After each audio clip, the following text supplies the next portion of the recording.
Welcome to Politics Done Right. I am your host, Egberto Willies. This is a progressive program that will take the mystery out of politics. This is the program that will encourage you to make sure government becomes we the people. Whether you are liberal, progressive, conservative, or otherwise, you get to air your point of view. We are an independent media outlet that, unlike mainstream media beholden to corporations, we only owe allegiance to you. Remember, you can also send me a tweet at EGBERTOWILLIES. That is at Egberto Willies. Let us engage. It is Politics Done Right. Anyway, folks, how is everybody doing today? Welcome aboard Politics Done Right. Welcome aboard Politics Done Right. Glad to have you here. Let's start saluting everybody in the house. Welcome aboard. Patrick Magner was the first one in the house today. He says, meow. Welcome, Patrick. We also have in the house, second in AVQ, Michael Rudnin is in the house as well. We also have Yvette Avery Herod coming in, numero tres, from Atlanta, Georgia. Michael is from Brooklyn, New York. Magner is from Houston, Texas. We got Lee the Bearcat from Austin, Texas. Jay Ray is roaring in from Houston, Texas, our good friend Ray. We also have in the house, para ver, Melanie Keelan from Barcelona, Spain. Welcome aboard. In our Substack, Substack is full. Make It Plain. How you doing? Make It Plain, my good buddy, the Reverend at Make It Plain. How you doing, sir? Great to have you here. We also have Kimberly, Adriana Park, Betsy, Mavis Edmondson, Lane Foley, Janice Archibald, and everybody else who has joined the fold. Anyway, folks, you can give me a call anytime, 713. Oops, that's the wrong number. That's a KPFT number. Here is the right number, 281-823-7747. You can give me a call anytime you want. We have Barbara Wiltz in the house from the Upper Peninsula in Michigan. I know you love it out there, being surrounded by the lake. Beautiful out there. Great to see you guys there. All right, let me check one other domain to make sure that we have the right Substack and everything going. It seems like we do. Bruce Pollard is in the house from Atascocita, Kingwood. So we're all over the world, folks. Carl Cox is in the house from Riverdale, Georgia. How you doing, Carl Cox? Eric Hayes is in the house from Kingwood, Atascocita. And let's see what else we have here. Okay, let's get busy. By the way, folks, if you are on Substack, I do read the messages that you put out there in Substack, so please feel free to do it. Now, earlier today, I left a message on Substack that I want to talk a little bit about. And this is rather important. Before we get into the subject at hand, I want to talk a little bit about the different independent platforms that we have out there, how journalists can get the information out. And I want to give some caveats to everybody that's listening. I'm going to wait a bit more till I get more of our Substack users on before I get into that narrative. So what I'm going to do is Substack people. Hey, folks on Substack, AVQ is trying to get you guys on Twitch because he wants you to comment, your comment to show up to everybody. I'm talking to the people at our network here to try to be able to see if they can make a deal with Substack to bring those messages into the fold as well.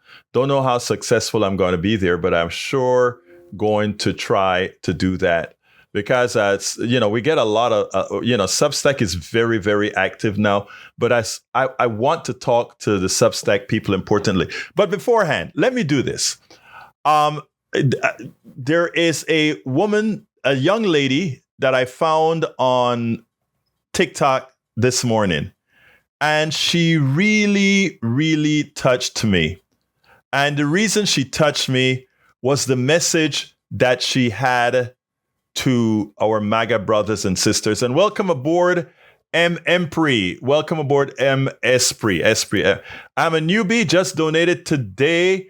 My name is Michael. Thank you so kindly, Michael. Love you for supporting what we're doing. E2247 is in the house.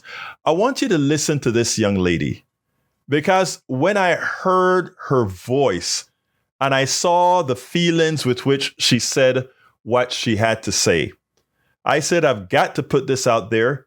And I want people to go ahead and go directly to listen to some of the stuff that she has to say. So here we go. I got to get it on the screen. And then I want you to listen to this. Your life doesn't suck because your barista had blue hair. They still showed up, still remembered your order, still smiled, even if it was tired, even if you didn't. Your life doesn't suck because your neighbor doesn't speak English. They pay taxes, raise their kids, drive to work before the sun rises. You don't need to understand their words to see that they're doing exactly what you're doing, just trying to survive. Your life doesn't suck because a trans man used the men's bathroom. He went in, he came out, the world kept spinning, it just wasn't around you.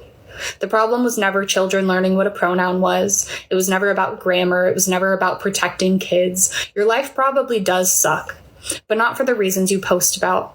Not because your favorite store sold a rainbow shirt or because you had to press 1 for English. Not because someone said Latinx or they, them in a tweet that you didn't have to read. Your life might suck because you're drowning in debt, because your rent just went up again and the only thing that trickled down is exhaustion.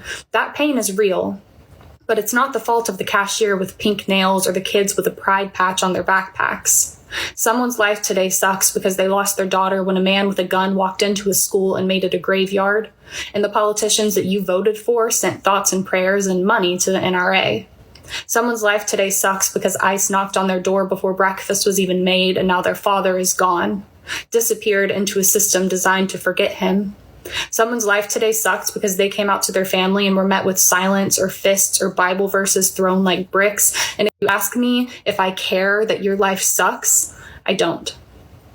I will look you in the eye and say, I don't. I don't care that your life sucks. Not if your definition of pain is seeing someone different than you exist without apologizing. Not if your idea of oppression is having to share space with people you don't understand and never tried to. I don't care that everything going wrong is exactly what you voted for, that the man you chose did what he said he was going to do, and now it's affecting you. I care about the millions who voted against it, who stood in long lines of broken systems with shaking hands and steady hearts trying to hold back the tide. I care about the people you hated so much you were willing to vote against their right to breathe, to marry, to walk into a store without fear, to learn history that includes them. And somehow you want sympathy? Try empathy first. Try waking up in a world where your very existence is debated by strangers in suits. Your life doesn't suck because someone else found a little joy. It doesn't suck because someone else got rights you already had. It sucks because the people in power told you who to blame and you believed them. You were sold a scapegoat and called it salvation. But you can still unlearn it. You can still sit down, shut up for a second and listen, because not every cry is about you. Not every protest is a threat. Sometimes it's just people fighting for the right to live without asking for your permission. So maybe your life does suck. But it's not because of pronouns, or food stamps, or hair dye, or immigrants, or love. It sucks because you keep mistaking comfort for freedom and cruelty for strength. And that's on you. Your life. I mean, that young lady who said this, I couldn't but help give her kudos. And I really wanted to get this out there because I tell you something, she looks like she's pretty young. I don't know what her age is, but to encapsulate everything in a 3-minute prose as she just did, I tell you, I wanted to look at her and just tell her, lady, sister, daughter, you nailed it. And because you nailed it, kudos to you. So go visit her channel, folks, on TikTok, because I'm pretty sure I didn't get a chance to go through a whole lot of her stuff. But that is what I call, that's the message that we need to get out there. Now, the next subject here that I want to talk about is fascism finally hits the judges. I don't know if you guys saw the news, but it says fascism get turned up as Trump FBI arrests Wisconsin county judge. It's clear that actions like Judge Dugan's are what is required for democracy to survive the Trump regime, said one state lawmaker. Federal agents arrested a sitting Wisconsin judge on Friday, accusing her of helping an undocumented immigrant evade arrest after he appeared in her courtroom last week, FBI Director Kash Patel said on social media. When I see a Kash Patel, somebody that is a son of immigrants and etc., it bugs me how blind and uninformed these people are. But anyway, continuing, it says, in a since deleted post, Patel said that FBI arrests 65-year-old Milwaukee County Circuit Judge Hannah Dugans on charges of obstruction. Think about it. Why did he delete the message? Why? What is the FBI doing the executive doing in arresting a local judge like that? We believe Judge Dugan intentionally misdirected federal agents away from the subject to be arrested in her courthouse, allowing the subject, an illegal alien, to evade arrest, Patel wrote. Thankfully, our agents chased down the perp on foot and he's been in custody since, but the judge's obstruction created increased danger to the public. BS. It is unclear why Patel deleted the post. U.S. Marshal Service spokesperson Brad McCarran, multiple Milwaukee County judges confirmed Dugan arrest, according to the Milwaukee Journal-Sentinel. McCarran said Dugan is facing 2 federal felonies, obstruction and concealing an individual. U.S. Attorney General Pam Bondi discussed the arrest during a Friday morning Fox News appearance in which she opined that judges like Dugan are deranged and believe they are beyond and above the law. The Journal-Sentinel reported that Dugan appeared before U.S. Magistrate Judge Stephen C. Dries during a brief hearing in packed courtroom at the federal courthouse. That is what fascism looks like. The fact that you go ahead and arrest a judge under the pretext that they're aiding and abetting an illegal alien is ridiculous. Wisconsin State Rep Ryan Clancy, Democrat of District 19, said in a statement Wednesday that several witnesses reported that Immigration and Customs Enforcement did not present a warrant before entering the courtroom, and it is not clear whether ICE ever processed or presented a judicial warrant, generally required for agents to access non-public spaces like Judge Dugan's chambers. Clancy continued, I commend Judge Hannah Dugan's defense of due process by preventing ICE from shamefully using her courtroom as an ad hoc holding area for deportations.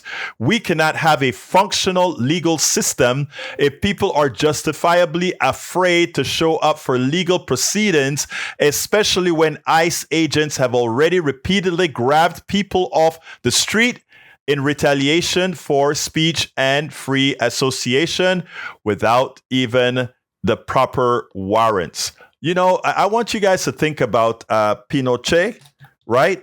Think about what things were like with Augusto Pinochet in Chile, when a lot of people disappeared on streets. You know what they were doing? They were taking them into helicopters, taking them over the Pacific Ocean and just dropping them, disappearing people. No recourse. This is not hyperbole to say that the next step in the Trump administration, given if they are allowed to disappear people, think about this. If they are allowed to disappear people without cause, or without giving them their day in court, they can disappear anybody and you never hear about it again. This is worse than fascism. This is worse than Pinochet. And let me tell you why it's worse. Because they have normalized it. The fact that you have regular folks looking at this and not going into the streets and not going and say, we don't do this in America. We don't do this. The fact that people are doing that is a sad, sad, sad case. Continuing, while the facts in this case are still unfolding, it's clear that actions like Judge Dugan's are what is required for democracy to survive the Trump regime. She used her position of power and privilege to protect someone from an agency that has repeatedly, flagrantly abused its own power. If enough of us act similarly and strategically, we can stand with our neighbors and build a better world together. Prominent Milwaukee defense attorney and former federal prosecutor Franklin Gimbel called Dugan's arrest very, very outrageous, as it is. First and foremost, I know as a former federal prosecutor and as a defense lawyer for decades that a person who is a judge, who has a residence, who has no problem being found, should not be arrested. So why did they arrest this woman? They want to put the fear. They want to put the fear of every judge so that when people come for recourse to their dockets, that they simply abide by what ICE tells them to do. Right? No recourse. That is their expectation. To put the fear in every single judge, not only federal judges, but state judges, but county judges, but district judges. That's what they want to do. They want just like Columbia University caved, just like many law firms are caving to these animals that call themselves politicians that are currently governing our country right now. That's what they want to do, institute the fear. What all of us as Americans have to do is be there by the side of the judges, by the side of the people who are doing right.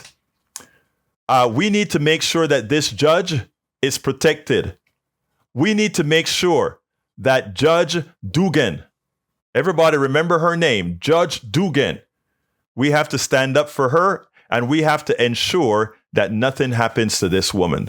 Julius Kim, another former prosecutor, defense attorney, said on the social media site that practicing in Milwaukee, I know Judge Hannah Dugan well. She's a good judge. And this entire situation demonstrates how the Trump administration's policies are heading for a direct collision course with the judiciary.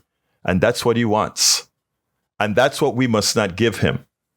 That's what he wants. The evil president, that's what he wants. That's what he wants. That said, given the FBI director's tweet since deleted, they are going to try to politicize this situation to the max. Kim added, that sounds an awful lot like weaponizing the Department of Justice. Well, we knew it was weaponized. The National Women's Law Center was among the groups that condemned Dugan's arrest. This arrest is an escalation in the Trump administration's ongoing effort to dismantle the rule of law and consolidate power. These aggressive attacks on judges are dangerous. Exactly. Because if the judiciary fears the executive, then they won't rule against the executive when they must rule against the executive. For those of you who don't remember what you learned in high school, well, when they used to give civics, that is, these are three independent branches of government, co-equal agents, well, co-equal departments, and should remain that way. So people, we've got to be careful, man. And we've got to go out there. Luckily, all over the country, people are rebelling and people are starting to act out. If anybody wants to add some more to this, you can give me a call before I get to the other subject, 281-823-7747. Again, that number is 281-823-7747. I have a special message for Substack and the new reporters that are leaving mainstream media to come to Substack. I have something very important to talk about there that, I've been trying to find some other Substack journalists like myself who are doing this stuff out of the passion for doing right to point out a few things, not to the stars that are coming on to Substack now, not to Substack proper itself, but I want to talk to the audience, the Substack audience, and those who really should join Substack. It's so very important. Egberto, what you're saying right now is the best work you've done in a couple months. Thanks. E2247. Am I supposed to take that as a positive? I hope, and I do. All right. But yeah, thank you very much for that, E2247. Patrick Magner says, pizza sent to judges' homes in names of judges' murdered son. I remember that one perfectly. I remember that. Lee the Bearcat from Austin says, why have the district judges doing what they are doing? They're doing their work. They are doing their work. But anyhow, let me, again, the number is 281-823-7747. You can give me a call before I move on. Welcome aboard, Deb Wilson, Carla Bidens, Michael Shrubby, Skip Diger, Julian Dickey, Alex and Janie Mackey, Julie Hill and 3 others, Susan and Sabrina, Angelo. Oh, wow, it's a bunch. Thank you guys for being here. Keep sharing. Let other people know about the program. Let them know about what we're doing. Okay. This one is going to be a bit light. This has to do with Governor Newsom telling an inconvenient truth, specifically to red states. But let's get to Magner first. Brother Magner, talk to me, my dear brother. Talk to me. Hey, good afternoon. I wanted you to be prepared when somebody said something like Brian did this morning, where they're saying that no executive orders harmed women. Right. 14151 was the executive order that was to stop DEI, and that harmed white women more than anything. Right. We've also. I didn't have the number. Thank you for that number. I didn't have, what is it, 1451? 14151. Yeah, I didn't have the number, but I did mention the DEI this morning. Okay, I did miss that. I'm multitasking and driving usually at that time. There's also been cuts to WIC. There's less support for single mothers. Right. Those are all under executive orders. I don't have those numbers offhand. And then to go to another subject, there was a gentleman that had to approve the treatment for the president when he had COVID. Mm-hmm. It was an experimental procedure, and he developed it, and they laid him off. Yep, I got that one. Yeah, I mean, yeah. If you don't have the judgment to spare somebody's job that saved your life, what kind of person are you? I could go on, but I just wanted to bring those items up. I think those are very important items that Patrick is talking about. The doctor that actually prescribed the particular remedy that pretty much saved Donald Trump's life. And as soon as Doge went in there, they got rid of his department and they got rid of him. Ironically speaking, Patrick, Kennedy doesn't know what the hell's going on at DHS. He has no clue. HHS. Well, he has no clue. Yeah, we all know that he doesn't hold the same standards to his family that he wants to give to everybody else. We also know that he gets commissions from lawsuits over vaccines. Right. Exactly. So he has monetary incentive to mislead everybody. And then also too, what's interesting is that ACT, the fluoride, the company that produces fluoride, right, was a multi-million-dollar donor to Trump. And now I don't think that they produce the fluoride for municipal, but they do sell it at a very high price on a shelf. So people that still want to keep fluoride, there you go, if it's taken out of the water, is going to be paying ACT. So I found that you nailed it. Too. You nailed it. Everything that they're doing right now is to actually incentivize the private sector to get into the things that the government used to do at a higher price. Even with the ideas of losing a lot of tech support and customer service at Social Security, at IRS, as soon as people start complaining, what do you think they're going to do? They're not going to bring in fully paid customer service people that work for the government. They're going to bring in those agencies, those call centers. And that is a problem. That is what they're doing. They're gutting the government to be replaced by a lot of private sector operators. Anything else, Patrick? No, sir. I'm in agreement 100% with you. Thank you, my brother. You have a wonderful rest of your day. Let me tell you, folks, E2247 says, Egberto, what you're saying right now. Oh, I read that one, but he answered, Egberto, you publicizing judge treatment at the below federal level really is politics done right. Exactly. Thank you, my brother. All right. We also have in the house, somebody just came in that I missed, but that's okay. Patricia Nowlin, Jennifer Hunter, Judith Ann Pearson, Sandra King, Maggie, welcome aboard. All right.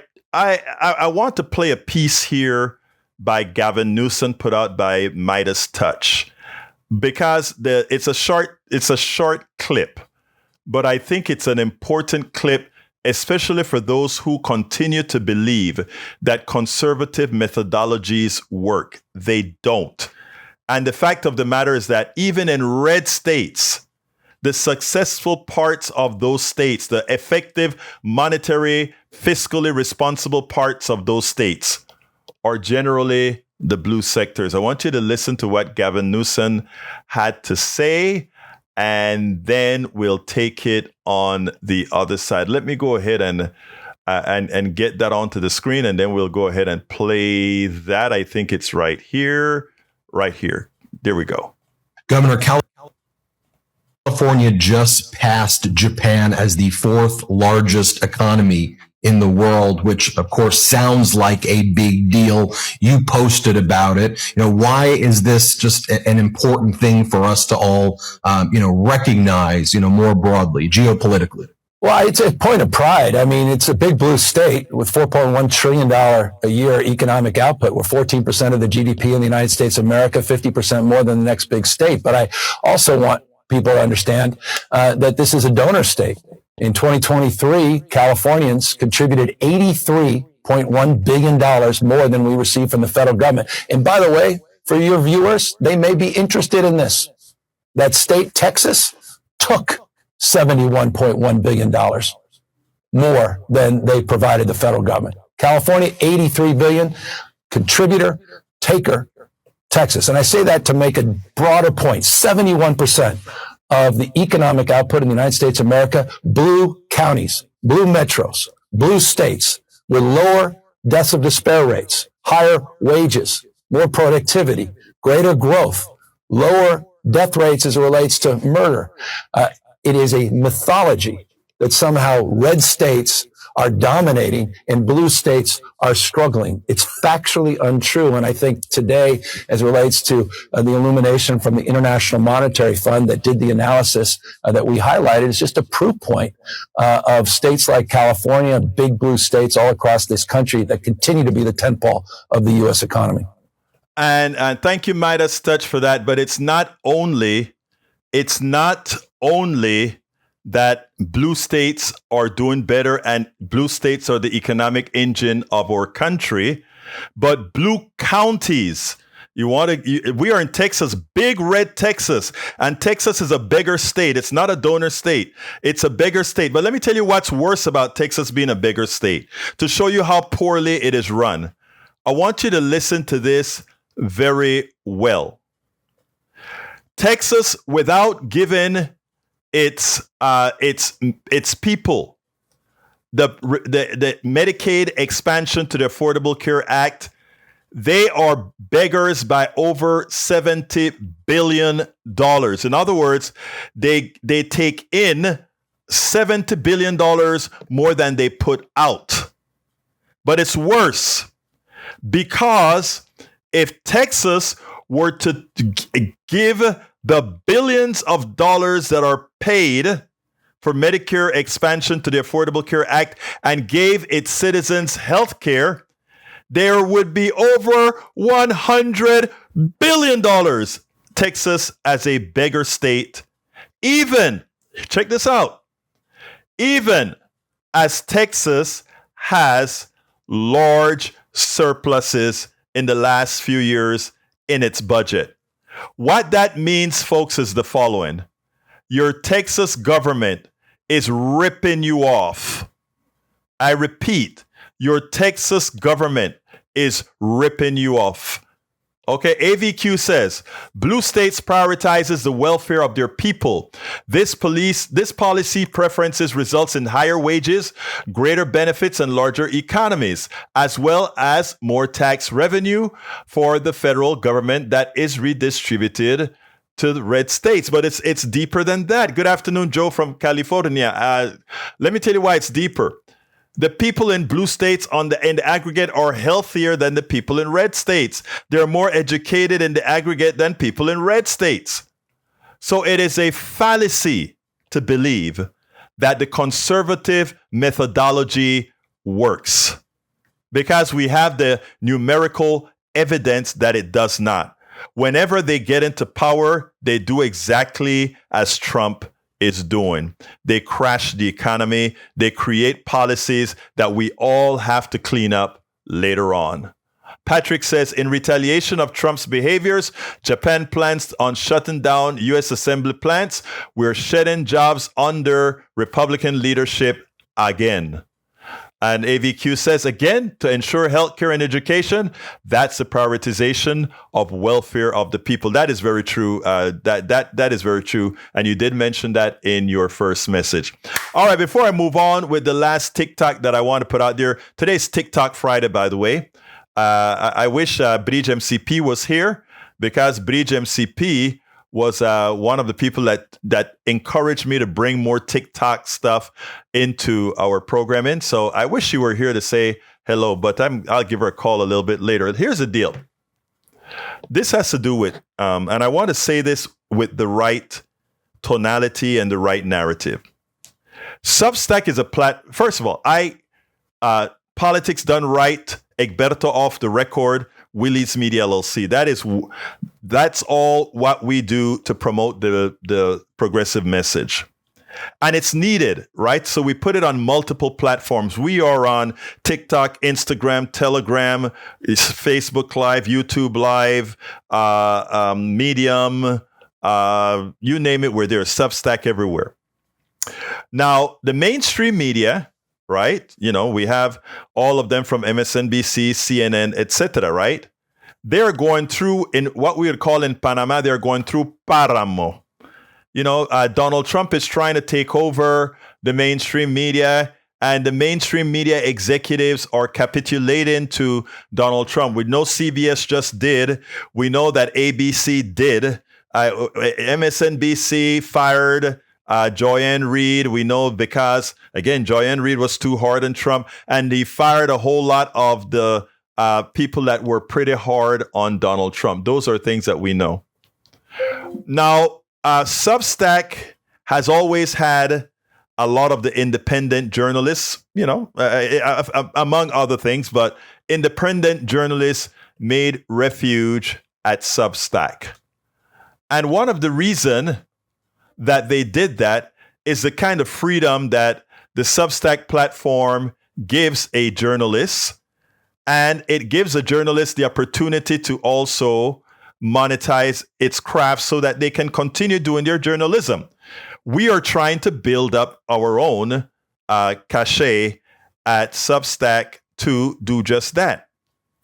But here's something that's interesting that just happened, right?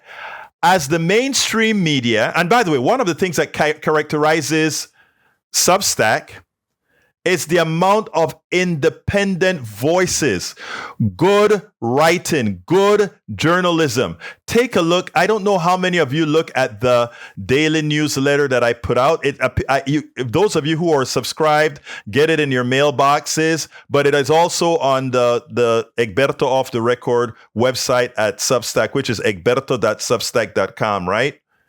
You can actually reach, and the right, we invest a lot in research and writing these articles for all these videos that I make as well. So we give a different flavor. Even when we bring MSNBC clips in, we add a narrative to MSNBC's clips. We add a narrative that expand on it. Many times a narrative that they can't give at MSNBC or CNN because, again, it's a corporate media. It is corporate media. Now, as corporate media continues to cower, I mean, they're capitalist companies, they're corporate companies, so they have to support their shareholders. So many times they have to make their compromises, but we don't. Those of us in the independent media don't have to make these compromises. And that's why we can be honest, completely honest with what we promote. Not to disparage any of the honesty from, let's say, a Joyanne Reid or a Ali Velshi or a Jim Acosta or any of them. These guys are very good journalists. But again, they were journalists under the framework of corporate media. They also had notoriety. And they also have a lot of people who follow them.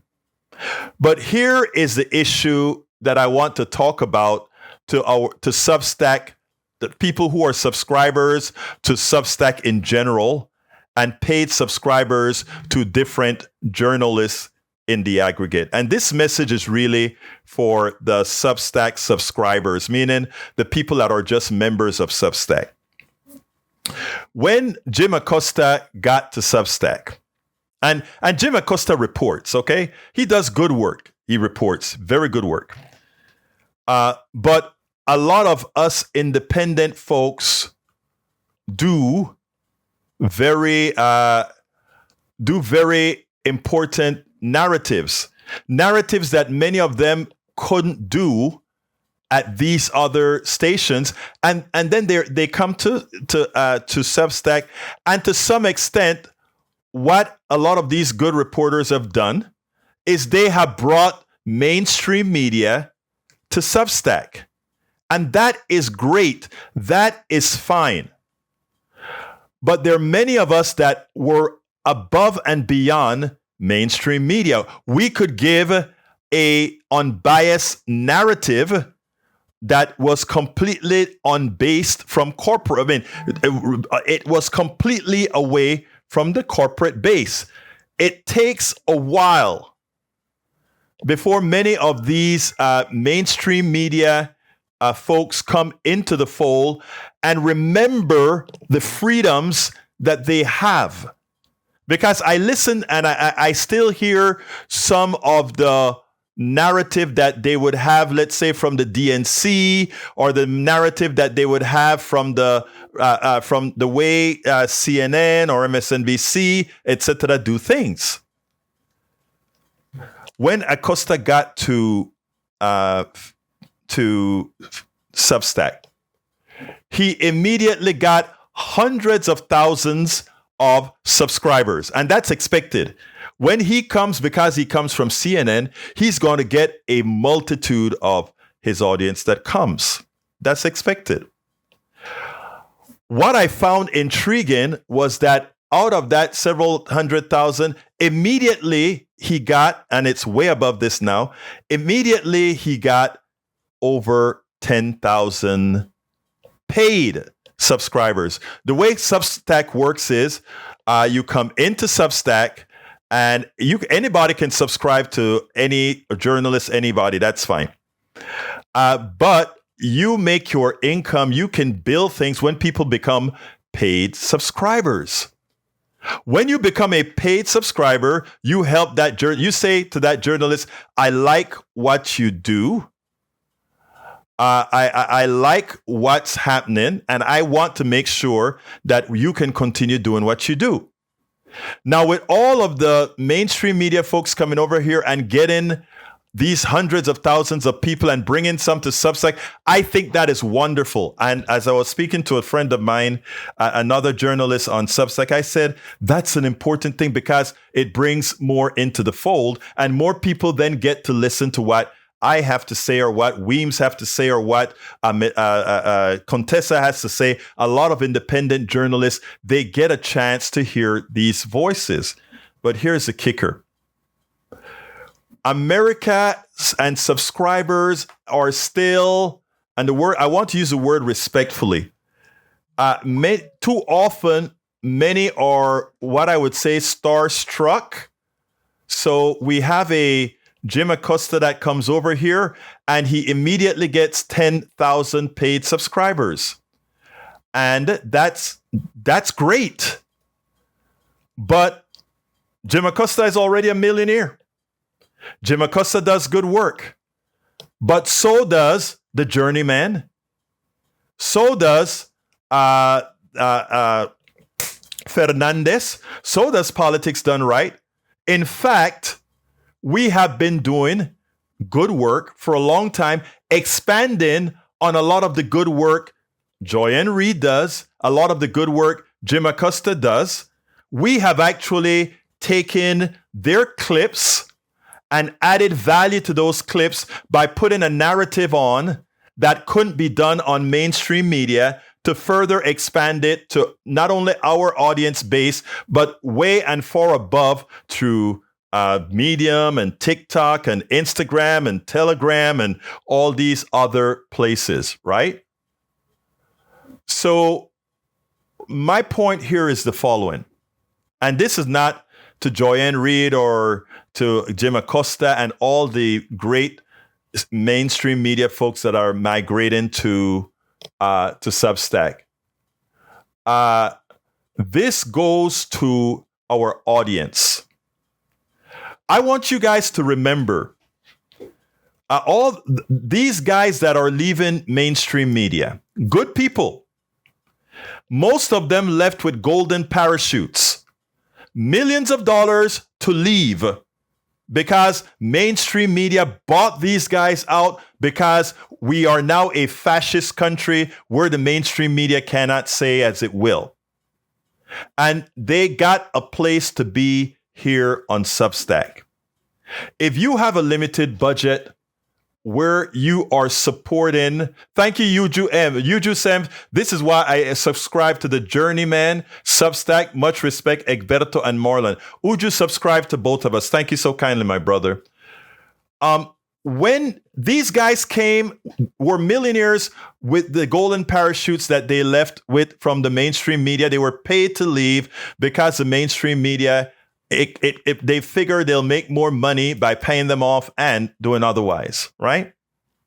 But those of us that's been doing a lot of the work to promote not only progressivism, but to enlighten Americans as to what's happening in our economy and elsewhere, many people will quickly support, let's say, Joyanne Reid, a Jim Acosta, a Steve Schmidt, and all these other good folks, but would somehow be resistant to those of us who are out there in the field doing the work. As an example, we are putting on here in Kingwood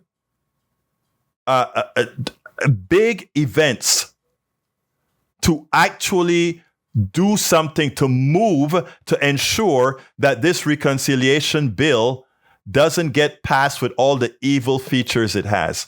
We are not only journalists in this regards, but we are activist journals playing a part in making things that we research better. A lot of our stars don't do that, don't have to do that. They just have to come out, talk, report. You see what we do. You see us bring in folks. You see us in the field. Okay? You see that. So what I might talk to our audience, to the base of Substack, it's not only about Politics Done Right or Egberto Off the Record. That's my name on Substack. But it's about all the good journalists on Substack that aren't from mainstream media. This place is big enough for everybody. big enough for everybody. And it's good to have those people that were forced out of mainstream media to come on to Substack. That's a good thing. What is not a good thing is when we reach a level when their presence turned into a capitalist endeavor of, again, migrating all of the spoils to the few. Because what happens, as Joanne pointed out, is we get a gentrification of Substack. We get a gentrification of that which was supposed to be independent news, independent journalism. Because what we do is we just turn Substack into MSNBC. We turn Substack into CNN. We turn Substack into something that was already there. And then it weans out those who don't have the power to stay in power to continue doing the work. So this message is really for our Substack subscribers. Not to Substack, not to Joanne Reed, not to Steve Schmidt, not to Midas Touch, not to all the big guys that got a stipend for coming onto the platform. It's not for them. That's fine. But it is for those of you who are the ones that control the platform. And that's the millions of you that are actual subscribers to the platform. Those millions that subscribe to the platform, please ensure that your dollars support the small journalists. Those other guys are wealthy. They have staff. Barry Wise has a staff. A lot of people work for her. Big time on Substack. And that's a good thing. But the independent journalists, the ones that are going out there and doing the work, deserve and actually maintain the flavor of what we are supposed to be. And I tell you what, you take a look and watch all the reporting out there, and you'll see a lot of the stars use a lot of our material. Not that we've ever asked to be named when our material is used. That's not of interest because we share material. That's what news is all about. But that's a message that I sure needed us to understand. So please, if you are a member of Substack, when you are actually doing your subscriptions, remember that the stars are not already they got $1 million contracts to leave the mainstream media, and many of them as well got stipends to join Substack as well. Many of them immediately got those who were, and I say this with respect, starstruck, and say, I'm going to be a part of that. So my brothers and sisters, please remember to become paid subscribers of Egberto Off the Record, The Journeyman, Fernandez, and a lot of other folks, and support and ensure that we can continue to do what we're doing here. Uju M says, always the independent journalists on here were reporting the real news from the fascist regime before MSM even bothered to whisper about. I knew about El Salvador concentration camps from Stack's Arturo Dominguez, my friend, a friend of mine right here in Houston. And Judge Legum talked about, we do the work. We do the work. Let's see what else we've got here from Substack. But anyway, Substack, I urge you, do become paid subscribers. I have one more TikTok that I found very, very interesting that I want to play for you right now. And let me get to it. I am about to pull it up right now. And then let me get it on the screen. And then we'll go ahead and play that. This is another real good one. This one has to do with the Confederacy.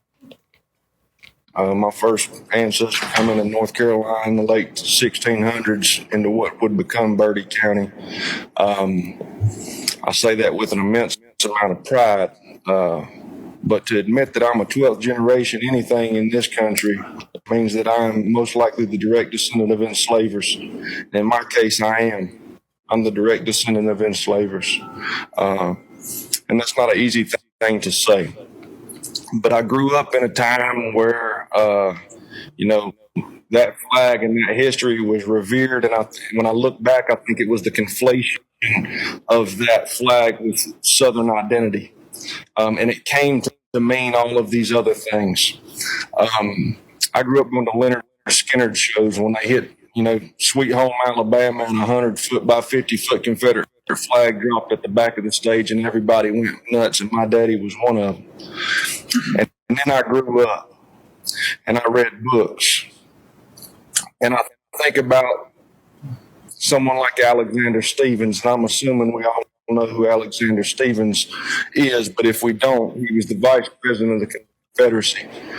And when he was defining what that institution was, he said, its foundation rests, its cornerstone is laid upon the great truth that the Negro is not equal to the white man, that slavery and subordination to the superior race is his natural and born condition.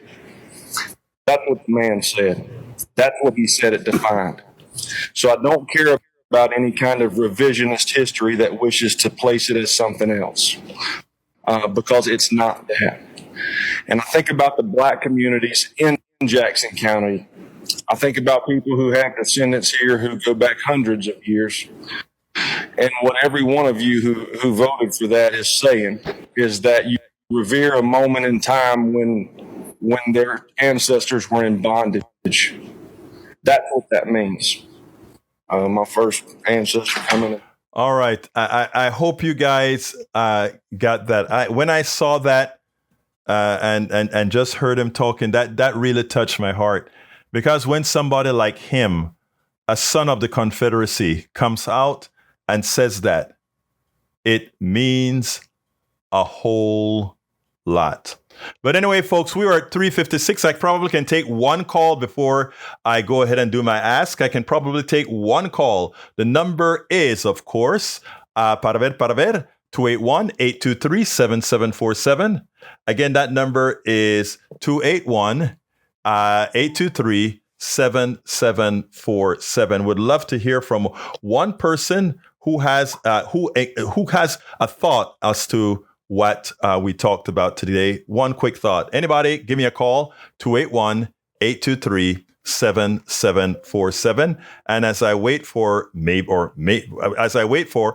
receiving a call, let me go ahead and prepare the ask that I always do at the end of the show. And that is to tell you, you can support Politics Done Right by becoming a paid subscriber of our newsletter by going to politicsdoneright.com/newsletter. Again, that number, that is politicsdoneright.com/newsletter. Of course, you can support us on Patreon as well by going to Patreon. All right, it seems like we have Mr. Brackens, my dear brother Ray. Good morning, good afternoon, Ray. How are you doing, my dear brother? I'm good. And I actually really appreciated hearing that young white brother talk about, yes, he is the descendant of slavers, and he's not proud of that. And that's all we as the black communities who are descendants of slaves, although I don't officially associate myself with ADOS, but I basically say if you are a black American, you probably are the descendant of a slave. And if you're a white American, you most likely, if you're not an immigrant, you are the descendant of a slaver. And we just need these people to understand we don't hold no ill will to you. We just want to move the country forward where that never happens again. I love that the way you said that, Ray, and let me tell you why. I think that's all people want. People want to have people say, we recognize that what was done by our ancestors was absolutely wrong. It's not our fault. Our ancestors do it, and we are atoning for all the negative that has permeated throughout history for that atrocity. That's all. And again, do you know what's interesting about people who fear that, right? South Africa is the perfect example. South Africa created a constitution much better than our constitution. And within South Africa proper, it's amazing the harmony. I mean, there are problems with landowners not wanting to give up land that they're not using, etc. Land that was initially stolen in the first place. But here's the thing. The harmony that is occurring in South Africa right now, because of the honesty of the Truth Commission and other things there, is astounding. Nobody needs to fear when honesty shows up. But Ray, I gotta get out of here. Anything else you want to say real quick? No, you pretty much said it all. I just feel like be better. If you know better, do better. There you go. Magical words. Thank you, my brother. You have a wonderful rest of your day. All right, folks. Thank you, Ray, as usual, for calling in. And so again, folks, please support us on Substack if you have the wherewithal to do so. The subscription is inexpensive and we do the work. And please, I don't know how many of you are here that heard the little spot talk I get about the current stars that we have coming on to Substack. Please remember those of us that really worked hard to make this that independent resource. Again, you can become paid subscribers of our Substack by going to politicsdoneright.com/newsletter. I got to get out of here. I love you too, Joanne. Thank you for being here. I got to get out of here. I love you all. Respect you all of you, all ideologies. My name is Egberto. By the way, if you want to email me directly with a message or whatever, you can go to info@politicsdoneright.com. info@politicsdoneright.com. I'll get that email directly from you guys. Additionally, you can visit our Substack at politicsdoneright.com/newsletter and go there to become a paid subscriber. Support what we do. It is important to sustain all of this work. Thank you so kindly. My name is Egberto Willies. This is Politics Done Right. And you guys know how I end this, baby. I am what? Out. We spend a lot of time deconstructing the news, trying to parse it into a form that everybody can understand. We try to find those little nitpicks where it flies above the fray, etc. If you really like these videos that we do, I want to ask a big favor. Please go ahead. Number 1, subscribe to our channel. And number 2, please join if you can. Thank you so kindly for watching. Keep watching. Please remember to share. We must populate the entire internet with our progressive message, a message that we know is what most Americans say that they want. So help us, please join.